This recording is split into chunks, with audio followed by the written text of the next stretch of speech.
बहुत बड़ी खबर के बारे में बताएंगे और ये ऐसी खबर है जो आगे चलकर भारत के राजनीति का स्वरूप बदल सकती हैं और आपके जीवन पर भी बहुत बड़ा असर ये खबर डाल सकती है भविष्य में। और वो खबर ये है कि क्या सरकारी नौकरियों के बाद अब प्राइवेट नौकरियों में भी आरक्षण की व्यवस्था हमारे देश में लागू होने वाली है, क्योंकि कर्नाटक की कांग्रेस सरकार ने आज इस संबंध में एक बिल वो लेकर आई है, जिसे उसने विवाद होने के बाद, विरोध होने के बाद फिलहाल के लिए तो स्थगित कर दिया है। लेकिन इस कानून ने आज देश में एक नई बहस छेड़ दी है कि क्या प्राइवेट नौकरियों में भी आरक्षण देना चाहिए या नहीं देना चाहिए। तो पहले तो मैं आपको यह बताता हूं कि कर्नाटक की सरकार ने कौन सा नया कानून बनाया है। इस कानून को अभी तो उन्होंने स्थगित कर लिया। इससे थोड़ी देर पहले यह खबर आई कि अब कर्नाटक की सरकार ने इस कानून को रोक लिया है, वो इस पर पुनर्विचार करेगी। लेकिन कानून क्या है पहले यह सुन लीजिए, क्योंकि अब यह आइडिया दूसरी पार्टियों को और दूसरी राज्य सरकारों को भी आ चुका है। तो सुनिए कर्नाटक सरकार ने क्या नई बात की है। आज आप कर्नाटक में नहीं भी रहते हैं, किसी भी राज्य में रहते हैं, तो भी आपके बहुत काम की खबर है, क्योंकि यह नौकरियों के बारे में है। कर्नाटक सरकार के इस नए कानून में manager, supervisor, team leaders, operational head और एडमिनिस्ट्रेटर के पद की जो नौकरियां थीं, उनमें स्थानीय लोगों को 50% आरक्षण दिया जाएगा। और इन नौकरियों को सरकार ने मैनेजमेंट की श्रेणी में रखा है। यानी मैनेजमेंट की श्रेणी में कौन सी नौकरियां होती हैं? जो सीनियर लोगों की होती हैं, जो बड़े पद होते हैं, जो ऊंचे पद होते हैं, उन पदों में जहां मैनेजर या उससे ऊपर के लोग होते हैं 50% का रिजर्वेशन, जबकि नॉन मैनेजमेंट श्रेणी में स्थानीय लोगों को 70% का आरक्षण दिया गया। ऐसी नौकरियों को मिड लेवल जॉब्स भी कहते हैं और किसी भी कंपनी में सबसे ज्यादा नौकरियां इसी श्रेणी की होती हैं, यानी जो थोड़ी जूनियर लेवल की होती हैं या मध्यम स्तर की जो नौकरियां होती हैं, सबसे ज्यादा नौकरियां ये होती हैं। कर्नाटक सरकार ने कहा कि अब से इन प्राइवेट नौकरियों में भी 70% आरक्षण की व्यवस्था लागू हो जाएगी और यह आरक्षण कर्नाटक के कन्नड़ बोलने वाले स्थानीय लोगों को मिलेगा। और ये स्थानीय लोग वो होंगे जिनका जन्म कर्नाटक में हुआ है। इसमें आप कंडीशन देख लीजिए, जन्म कर्नाटक में हुआ हो, जो लोग कन्नड़ भाषा को लिखने, पढ़ने और बोलने में सक्षम हैं और जो कम से कम पिछले 15 वर्षों से कर्नाटक में रह रहे हैं। ये तीन जो है कंडीशन है। अगर आप इन तीन कंडीशंस को पूरा करते हैं, शर्तों को पूरा करते हैं, तो आपको किसी भी प्राइवेट कंपनी में, किसी भी नौकरी में 50 से 70% का आरक्षण मिलेगा। अब अगर किसी अभ्यर्थी के पास कन्नड़ भाषा का सेकेंडरी स्कूल का प्रमाण पत्र नहीं है, तो उसे एक अलग से परीक्षा पास करनी होगी कन्नड़ भाषा की, जिसका संचालन खुद सरकार की एजेंसी द्वारा करवाया जाएगा। इससे भी बड़ी बात यह है कि अगर किसी प्राइवेट कंपनी को किसी खास पद के लिए योग्य उम्मीदवार नहीं मिलते, तो उस स्थिति में भी यह आरक्षण की व्यवस्था लागू रहेगी और सरकार उस कंपनी को सिर्फ इतनी छूट देगी कि वो मैनेजमेंट श्रेणी की नौकरियों में 50% आरक्षण को घटाकर 25% कर सकती है और नॉन मैनेजमेंट श्रेणी की नौकरियों में 70% आरक्षण को घटाकर 50% कर सकती है। और इस तरह योग्य उम्मीदवार नहीं मिलने पर भी प्राइवेट कंपनियां अपने यहां कर्नाटक के ही स्थानीय लोगों को नौकरियां देने के लिए बाध्य हो जाती।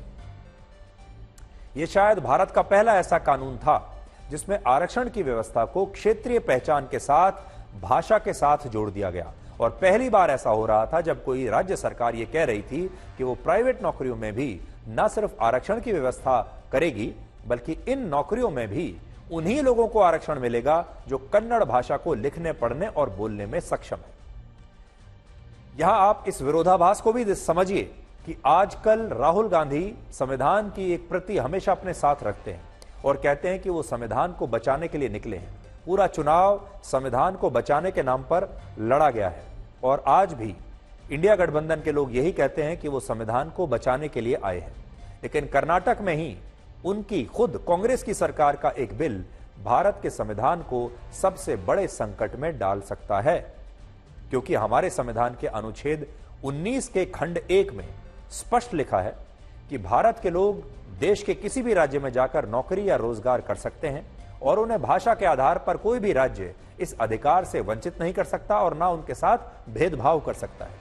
लेकिन अगर कर्नाटक में यह कानून लागू हो गया तो वहां प्राइवेट नौकरियों की आधी से ज्यादा, प्राइवेट क्षेत्र में आधी से ज्यादा नौकरियां भाषा के आधार पर स्थानीय लोगों के लिए आरक्षित हो जाएंगी और देश के बाकी राज्यों के लोग कर्नाटक में जाकर नौकरियां नहीं कर पाएंगे। इसलिए आज बड़ा सवाल यह है, संविधान के जो शुभचिंतक हैं, जो संविधान को बचाने निकले हैं, उनके लिए बड़ा सवाल यह है कि कर्नाटक में रहने वाले जो लोग हैं वो भी संविधान के हिस्से में आते हैं, लेकिन जो लोग कर्नाटक से बाहर रहते हैं, क्योंकि भारत तो बहुत बड़ा है, जो लोग कर्नाटक में नहीं रहते और जो लोग कन्नड़ नहीं बोलते, उनके ऊपर भी यही संविधान लागू होता है।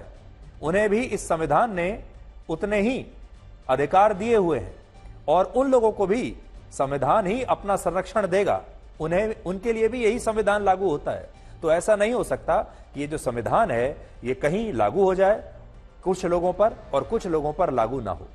और यह स्थिति इसलिए बहुत चिंताजनक है क्योंकि कर्नाटक की राजधानी बेंगलुरु को भारत का आईटी हब कहा जाता है।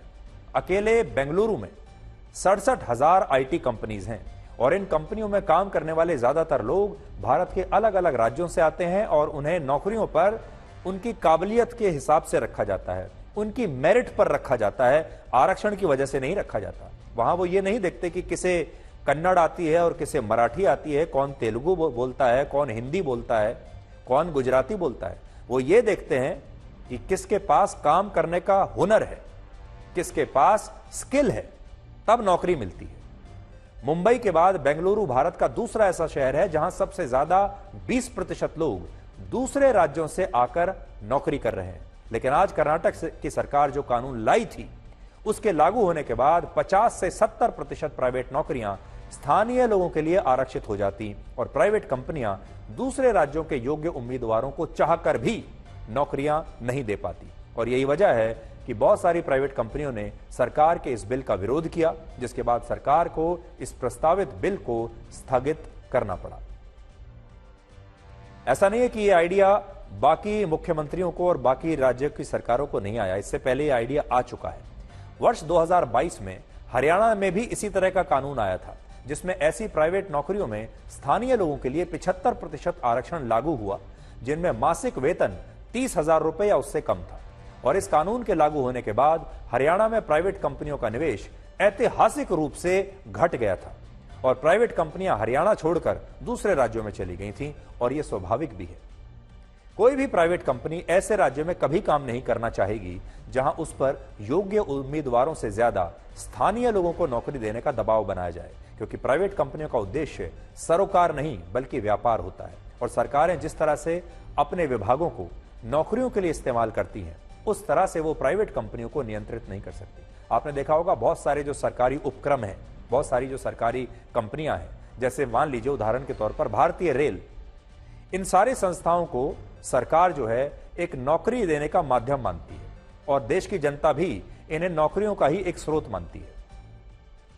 और इसीलिए आपने देखा होगा कि बहुत सारी जो सरकारी कंपनियां हैं वो ऐसे ही घाटे में चलती रहती हैं, क्योंकि उनका मतलब व्यापार से नहीं होता बल्कि वो ज्यादातर लोगों को सिर्फ नौकरी देने के काम आती है। सबसे बड़ी बात यह है कि प्राइवेट कंपनियां सरकारों को टैक्स देती हैं, इसके बावजूद अब सरकारें उनसे उनकी नौकरियों में भी स्थानीय लोगों के लिए आरक्षण की मांग कर रही हैं। और एक ऐसी चीज है जिसे कई बार अदालतों ने असंवैधानिक बताकर खारिज पहले भी किया है। हरियाणा में प्राइवेट नौकरियों में जो कोटा सिस्टम लागू हुआ उस कानून को हाईकोर्ट ने असंवैधानिक बताकर रद्द कर दिया था। आंध्र प्रदेश में भी इसी तरह के कानून को हाईकोर्ट ने संविधान के अनुरूप नहीं माना था और अब कर्नाटक में तो यह बिल आते ही स्थगित हो गया।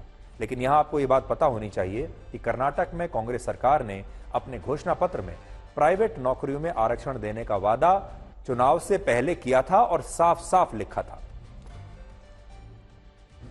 ಕರ್ನಾಟಕ ರಾಜ್ಯದಲ್ಲಿ ಕಾಂಗ್ರೆಸ್ ಸರ್ಕಾರ ಕನ್ನಡಿಗರ ಸ್ವಾಭಿಮಾನವನ್ನು ಎತ್ತಿ ಹಿಡಿಬೇಕು ಅಂತೇಳಿ ಅಧಿಕಾರಕ್ಕೆ ಬಂದಿದೆ। ಹಾಗೆ ನಮ್ಮ ರಾಜ್ಯದಲ್ಲಿ ಎಲ್ಲೆಲ್ಲಿ ಉದ್ಯೋಗಗಳನ್ನ ಸೃಷ್ಟಿ ಆಗ್ತಾ ಇದೆ ಮುಂದಕ್ಕೆ ಅವೆಲ್ಲ ಕೂಡ ಕಡ್ಡಾಯವಾಗಿ ಇಷ್ಟು ಪರ್ಸೆಂಟೇಜ್ ಕನ್ನಡಿಗರು ಇರಬೇಕು ಅನ್ನೋದು ನಮ್ಮ ಆಸೆ। ಆ ದೃಷ್ಟಿಯಿಂದ ಇವತ್ತು ನಮ್ಮ ಕನ್ನಡಿಗರಿಗೆ ಮಿನಿಮಮ್ ಇಷ್ಟು ಪರ್ಸೆಂಟೇಜ್ ತಗೊಳ್ಬೇಕು ಅಂತೇಳಿ ಮೊನ್ನೆ ತೀರ್ಮಾನವನ್ನ ಸರ್ಕಾರ ಮಾಡಿದೆ।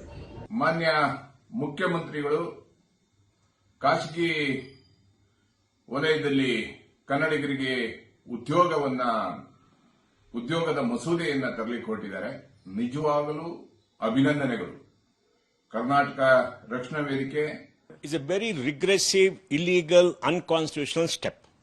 And anybody who reads the bill will understand how bad it is, and they'll be shocked. And why should they interfere? And then they say, for any enterprise which has more than 100 employees, a government official will sit on the recruitment committee. This is outrageous. Totally illegal. Bharat दुनिया का शायद ऐसा इकलौता देश है जहां आरक्षण को लेकर एक नहीं बल्कि तीन तरह की अलग अलग व्यवस्थाएं आ गई हैं। इनमें आरक्षण का पहला लाभ जाति और धर्म के आधार पर मिलता है, जिससे आप सब लोग अच्छी तरह से वाकिफ हैं। जाति के आधार पर तो शुरू से ही हमारे देश में आरक्षण है। दूसरा आरक्षण है आर्थिक आधार पर, यानी आपके परिवार की आर्थिक स्थिति कैसी है उसके आधार पर आरक्षण है। और अब आरक्षण का तीसरा जो लाभ है वो क्षेत्रीय पहचान और भाषा के आधार पर आने वाले समय में आपको मिल सकता है। और यह इसलिए चिंताजनक है क्योंकि जब भारत में आरक्षण के दायरे को लगातार बढ़ाया जा रहा है तब दुनिया के बहुत सारे देशों में इस तरह की व्यवस्थाएं बदल रही हैं। तो आज व्यवस्थाएं कहां बदल रही हैं वो मैं आपको बताता हूं, लेकिन उससे पहले आपसे एक सवाल है और देश की जनता सबसे पहले इस पर तय करेगी और आपका पहला अधिकार है यह तय करने का कि आपको इस बारे में क्या लगता है। क्या आप सबको ऐसा लगता है कि प्राइवेट नौकरियों में भी आरक्षण होना चाहिए और प्राइवेट नौकरियों में आरक्षण जाति के आधार पर नहीं, आर्थिक आधार पर नहीं, बल्कि एक क्षेत्रीय पहचान के आधार पर होनी चाहिए? क्या आपको लगता है यह सही है? और अब आप सोचिए, अगर इसी तरह का आरक्षण कर्नाटक के बाद महाराष्ट्र में भी आ जाए, गुजरात में भी आ जाए, तमिलनाडु में भी आ जाए, केरल में भी आ जाए, दिल्ली में भी आ जाए, हरियाणा में भी आ जाए, उत्तर प्रदेश में भी आ जाए, सब जगह हर राज्य सरकार फिर यही कोशिश करेगी। हर पार्टी को लगेगा कि अगर इससे कुछ और एक्स्ट्रा वोट मिल सकते हैं तो फिर यही करिए। लेकिन फिर देश का क्या होगा? और सोचिए, हमारा देश कितने अलग अलग टुकड़ों में बंट जाएगा, हमारा देश कितने अलग अलग छोटे छोटे देशों में बंट जाएगा। और ये सारे जो कर्नाटक, महाराष्ट्र, तमिलनाडु या जो दूसरे राज्य हैं, ये छोटे छोटे देश की तरह बन जाएंगे। और फिर क्या होगा? प्रोफेशनलिज्म का क्या होगा? मेरिट का क्या होगा? और ये सारी जो प्राइवेट कंपनियां हैं जो अलग अलग राज्यों में आती हैं, निवेश करती हैं, लोगों को नौकरियां भी देती हैं, लेकिन उनके मेरिट के आधार पर देती हैं, ये सारी प्राइवेट कंपनियां या तो उन राज्यों को छोड़ देंगी या हो सकता है एक दिन भारत को छोड़कर ही चली जाए। और जब प्राइवेट सेक्टर यहां से छोड़कर बाहर चला जाएगा तो आप किसी भी आधार पर आरक्षण दें, जब नौकरियां ही नहीं हैं तो फिर आपको नौकरी मिलेगी कहां से? तो भारत में तो हमारे देश के जो नेता हैं वो हर रोज अपना दिमाग इस बात पर लगाते हैं कि आरक्षण का दायरा हम कैसे बढ़ा दें, कैसे आरक्षण में और ज्यादा लोगों को शामिल करते चले जाएं। तो जातियां, उन्होंने बहुत सारी जातियां शामिल की, धर्म को भी शामिल कर लिया, फिर आर्थिक आधार पर भी दे दिया और अब क्षेत्रीय आधार पर भी वो आरक्षण को देना चाहती है। थोड़े दिन में ऐसा आ जाएगा कि ज्यादातर 80 से 90% लोग ऐसे होंगे जो आरक्षण के किसी न किसी आधार पर शामिल हो जाएंगे और जो सामान्य श्रेणी के जो लोग होंगे वो मुश्किल से शायद ही कोई बचेगा। लेकिन अपने पड़ोसी देश बांग्लादेश में देखिए क्या हो रहा है। बांग्लादेश में आरक्षण को खत्म करने के लिए दंगे हो रहे हैं, जिनमें 5 लोगों की मौत भी हो चुकी है। आरक्षण पाने के लिए नहीं, आरक्षण खत्म करने के लिए दंगे हो रहे हैं। इस समय बांग्लादेश में सारे स्कूल, कॉलेज और यूनिवर्सिटीज को अनिश्चित काल के लिए बंद कर दिया गया है, क्योंकि वहां सरकारी नौकरियों में आरक्षण को खत्म करने के लिए मांग हो रही है और यह मांग इतनी बढ़ गई कि वहां दंगे शुरू हो गए। यह वही आरक्षण है जो बांग्लादेश के स्वतंत्रता आंदोलन से जुड़ा हुआ है। वर्ष 1971 के जिस युद्ध के कारण पूर्वी पाकिस्तान से अलग होकर बांग्लादेश बना, उस युद्ध में शहीद होने वाले वॉर हीरोज के परिवारों को पीढ़ी दर पीढ़ी बांग्लादेश की सरकारी नौकरियों में 1/3 यानी 33% आरक्षण मिलता है। इसके अलावा कुछ सरकारी नौकरियों में महिलाओं को 10%, अल्पसंख्यकों को 5% और दिव्यांगों को भी 1% आरक्षण मिलता है। और इसी आरक्षण को खत्म कराने के लिए बांग्लादेश में इस समय भयंकर दंगे हो रहे हैं। बांग्लादेश के युवाओं का कहना है कि सरकारी नौकरियां योग्यता के आधार पर मिलनी चाहिए, न कि आरक्षण के आधार पर। और बांग्लादेश की सरकार ने वर्ष 2018 में इस आरक्षण को समाप्त भी कर दिया था। लेकिन इसके बाद इसी साल जून के महीने में ढाका हाई कोर्ट ने इस आरक्षण को फिर से बहाल कर दिया, जिसके बाद सुप्रीम कोर्ट ने हाईकोर्ट के इस फैसले पर रोक भी लगा दी, लेकिन इसके बावजूद अब भी बांग्लादेश में इस आरक्षण के खिलाफ बड़े स्तर पर विरोध प्रदर्शन हो रहे हैं और दंगे हो रहे हैं। तस्वीरें देखिए। आपने हमारे देश में भी इस तरह के विरोध प्रदर्शन और दंगे देखे होंगे, लेकिन हमारे देश में ये विरोध प्रदर्शन आरक्षण लेने के लिए होते हैं, आरक्षण बंद करने के लिए नहीं। तो हमारे देश की समस्या क्या है? हमारा देश बाकी दुनिया से अलग चल रहा है। अगर बाकी की दुनिया इस तरफ जा रही है तो हमारा देश उल्टे दिशा में जा रहा है, क्योंकि अब आप ये देखिए कि जब रूढ़िवादी और कट्टर से कट्टर देश भी आज के जमाने में अपनी सोच को बदल रहे हैं, प्रोग्रेसिव हो रहे हैं, आधुनिक हो रहे हैं, तब हमारे देश की सोच को क्या होता जा रहा है। जिस समय बांग्लादेश में आरक्षण के खिलाफ आंदोलन हो रहा है, तब हमारे देश में एक राज्य में प्राइवेट नौकरियों में आरक्षण देने के लिए कानून बनाने की तैयारी हो रही है। जब अफगानिस्तान जैसे कट्टरपंथी इस्लामिक देश में वहां की तालिबान सरकार ने मुहर्रम के जुलूस में लोगों के खुद को मारने और छाती पीटने पर प्रतिबंध लगा दिया है, तब हमारे देश में ऐसा कुछ करने के बारे में आप सोच भी नहीं सकते। और ना ही हम ऐसा कह रहे हैं कि ऐसा प्रतिबंध भारत में होना चाहिए, यह मेरे कहने का मतलब नहीं है। लेकिन सोचिए कि अफगानिस्तान जैसे कट्टर देश में मुहर्रम के दौरान जो लोग अपनी पिटाई करते हैं, अपने आप को खुद मारते हैं, बेल्ट से मारते हैं, जंजीरों से मारते हैं और अपनी छाती पीटते हैं, तालिबान की सरकार ने उस पर रोक लगा दी है। क्या भारत में ऐसा हो सकता है? एक और अंतर को आप देखिए।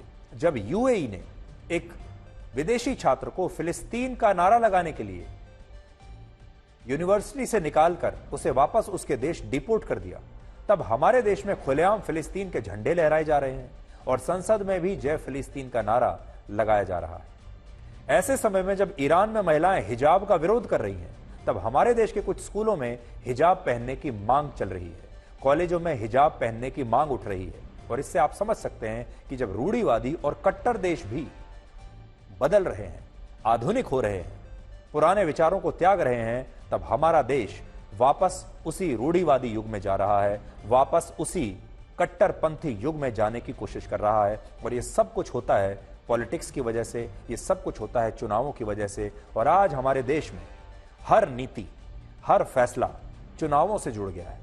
सरकारें कोई भी जब बड़ा फैसला करती हैं, राजनीतिक पार्टियां, नेता कुछ भी अगर सोचते भी हैं, कुछ भी करते हैं, तो पहले यह सोचते हैं कि इससे चुनावों पर क्या असर पड़ेगा। और फिर अगर कोई खराब फैसला भी होता है लेकिन उससे चुनाव में जीत सकते हैं, तो वो उस फैसले को लागू करने में हिचकिचाते नहीं। यानी पूरा की पूरा देश हर समय सिर्फ चुनाव के चक्र में फंसा हुआ है, वोट बैंक के चक्र में फंसा हुआ है। हमारे देश में सब कुछ सिर्फ चुनावों को नजर में रखते हुए हो रहा है। और आज जब हमारे देश की सरकारें ये सोच रही हैं कि वो प्राइवेट नौकरियों में आरक्षण को लागू करके बेरोजगारी को खत्म कर सकती हैं, तब उन्हें मुंबई से आई ये तस्वीरें देखनी चाहिए।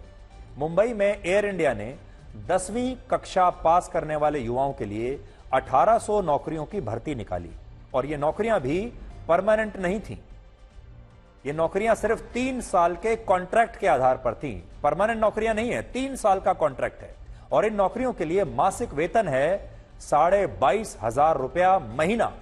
लेकिन इन 1800 नौकरियों के लिए 50,000 युवाओं की भीड़ पहुंच गई और इंटरव्यू से एक दिन पहले ही हजारों लोग वहां इकट्ठा हो गए। इनमें से बड़ी संख्या में लोग ऐसे थे जो रात में ही लाइन लगाकर वहां खड़े रहे, रात भर लाइन लगाकर मौजूद रहे कि उनका नंबर पहले आ जाए। तो यह है हमारे देश में नौकरी की व्यवस्था। और ये सारे युवा वो हैं जो 22,000 रुपए महीने की नौकरी के लिए यहां पर इकट्ठा हुए हैं। भगदड़ जैसी स्थिति यहां पर बन गई है। आपको याद होगा थोड़े दिन पहले हमने आपको गुजरात से आई भी ऐसी ही तस्वीरें दिखाई थी, जहां पर एक प्राइवेट कंपनी में नौकरी के लिए भर्ती चल रही थी। नौकरियां थी मुट्ठी भर और वहां पर भी हजारों युवा हमारे इकट्ठा हो गए थे। तो आज हमारे युवाओं के लिए जो नौकरी है, ये जीवन और मरण का प्रश्न बन गया है। लेकिन बड़ी बात यह है कि इन्हें नौकरियां मिलेंगी कैसे? मेरिट के आधार पर मिलनी चाहिए, इनकी जाति और धर्म के आधार पर मिलनी चाहिए, ये लोग कहां रहते हैं इसके आधार पर मिलनी चाहिए, या ये लोग कौन सी भाषा बोलते हैं इसके आधार पर मिलनी चाहिए। और अब इन लोगों में आप पहचान कर देखिए, इनमें से कितने लोगों को आप देखकर बता सकते हैं कि इनकी जाति क्या है, इनका धर्म क्या है और ये कौन सी भाषा बोलते हैं। और एयर इंडिया में भी अगर महाराष्ट्र की सरकार भी ऐसी ही कोई नीति लागू कर दे कि वो 50 से 70% जो आरक्षण है वो महाराष्ट्र में रहने वाले लोगों को मिल जाएगा, तो फिर बाकी के छात्र कहां जाएंगे? तो एक बहुत बड़ी चुनौती है। ये दो तस्वीरें आप देख लीजिए, ये 2024 के भारत की तस्वीर है। एक तरफ मुंबई की तस्वीर है और दूसरी तरफ गुजरात की तस्वीर है। और ये सारे युवा सिर्फ नौकरी पाने के लिए आए हैं, और कोई बहुत बड़ी नौकरी नहीं, 20-25 हजार रुपए महीने की नौकरी के लिए।